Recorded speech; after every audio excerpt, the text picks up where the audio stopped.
درود عزیزان. امروز می‌خواستم نکته ای رو با شما در میون بذارم.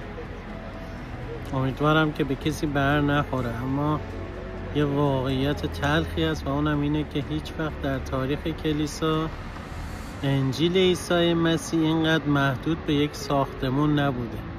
یعنی ما ببینیم که همیشه شاگردا مسیحیان میرفتن خارج از ساختمان کلیسا و مسیح رو بشارت میدادن، انجیل رو بشارت میدادن.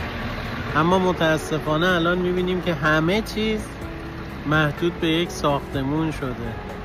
در گذشته میبینیم در تاریخ کلیسا هر کسی انجیل رو موعظه میکرد محال بود و غیر ممکن بود که آزار نبینه، شکنجه نشه یا حتی کشته نشه.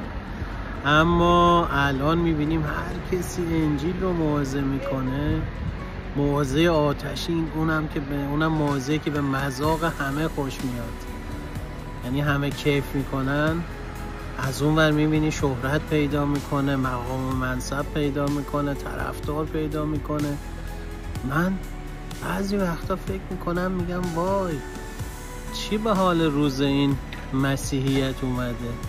مسیحیتی که با خون عیسی شروع شد و با خون رشد کرد، چطور میشه که حالا کار به جایی رسیده که آدما برای شهرت، برای قدرت، برای منصب، برای کسب درآمد، برای پول و برای خیلی چیزهای دیگه، برای اینکه دیگران رو به سلطه خودشون در بیارن، میان و میرن دیگران رو لگدمال میکنن تا اینکه برن پشت منبر وایسن یا در ساختمان کلیسا به یه جایی برسن. اما بعد از یه مدت چهره واقعی اون هم رو میشه. خیلی ها رو ما دیدیم.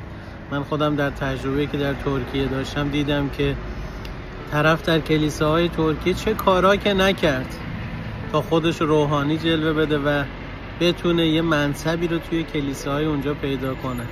و وقتی رفت کشور سوم کلن، یعنی 180 درجه، کاش حالا 10% 20%، اما 180 درجه عوض شد. کلن همه چیز رو خلاصه به دیوار آویخت و مسیحیت بای بای، دیسکو، مشروب و چیزهای دیگه نای. بله، و نمیدونم چی بگم، واقعا چقدر متاسف میشه آدم و چه سخت افتادن در دستان خدای زنده. بالاخره زمان درو فرا خواهد رسید. فیض مسیح با همگی شما.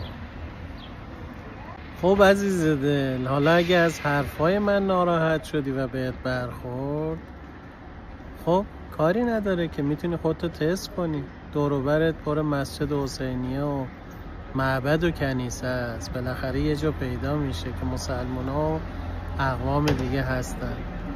خب چیکار کن؟ از ساختمون کلیسا برو بیرون و شما که واعظ آتشینی هستی، موعظات همه رو زیر رو میکنه، تشریف ببر داخل اون مراکزی که اونا هستن و انجیل رو موعظه کن. چرا؟